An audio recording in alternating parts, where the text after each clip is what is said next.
Good evening बच्चों। आपके screen पे जो सवाल आपको दे रखा है, ये एक ट्रू और फॉल्स टाइप का क्वेश्चन है, जिसमें हमसे पूछा गया है कि एक स्क्वायर मैट्रिक्स ऑर्डर n है, जिसमें a is equal to a inverse दे रखा है।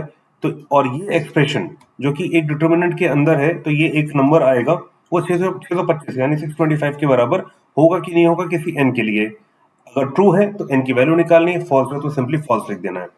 ये क्वेश्चन देखने में डरावना आपको लगेगा, क्योंकि इसमें 50th पावर दे रखी गई है, डिटर्मिनेंट दे रखा गया है, और 625 यानी 625 एक तरफ दे रखा गया है। ये सवाल थोड़ा सा मुश्किल लगेगा, बट अगर मैं आपसे कहूं कि ये 5 सेकंड के अंदर अगर हम सॉल्व कर लें तो आप क्या कहोगे? यही है ब्यूटी मैथमेटिक्स की। हमें कुछ नहीं करना है, हमारा क्रक्स ये पॉइंट है।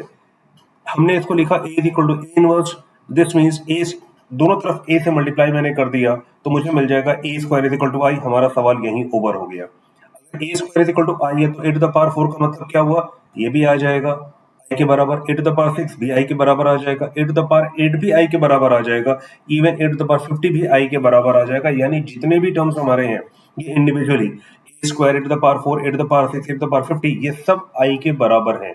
यानी और ये टर्म्स कितने हैं? अगर हम कैलकुलेट करें तो ये सारे टर्म्स हो जाएंगे 2, 4, 6, 8 टिल 50। तो ये सारे टर्म्स हमारे कितने हो जाएंगे? 25 टर्म्स हो जाएंगे।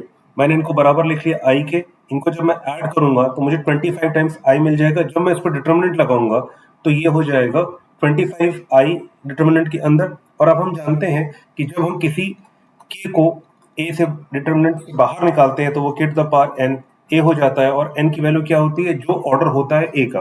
तो जैसे ही मैं 25 को बाहर निकालूंगा डिटर्मिनेंट से, तो इस पर पावर लग जाएगी एन की, और एन हमें क्या दे रखा गया है? Order of the matrix A.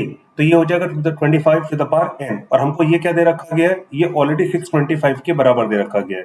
तो यहाँ पर क्या हम इसको 625 को 25 के बेस में ला सकते हैं? यस, ला सकते हैं, 2 लिखकर। यानी 25 square is equal to 25 to the power n, base same है, तो इसका मतलब एन की वैल्यू क्या होगी? 2।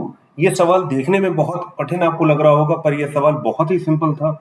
इसमें सिर्फ और सिर्फ आपका कॉन्सेप्ट यूज होना था। कॉन्सेप्ट हमारा यहाँ पर दे रखा था। इस सवाल में कैलकुलेशन की जरूरत नहीं थी, इस सवाल में सिर्फ हमारे इमेजिनेशन की जरूरत थी। इस तरीके के और सवालों के लिए हमारे चैनल को सब्सक्राइब कीजिए, और हमारे वीडियोस को उन दोस्तों के साथ जरूर शेयर कीजिए जिन्हें मैथ्स से डर लगता है। मैथ्स बहुत ही आसान सब्जेक्ट है, बस उसको समझने भर की देर है। तो नेक्स्ट क्लास में आपसे मिलते हैं कुछ ऐसे ही सवालों के साथ। Till then, it's your professor signing off for now. Have a good day, bye bye, take care.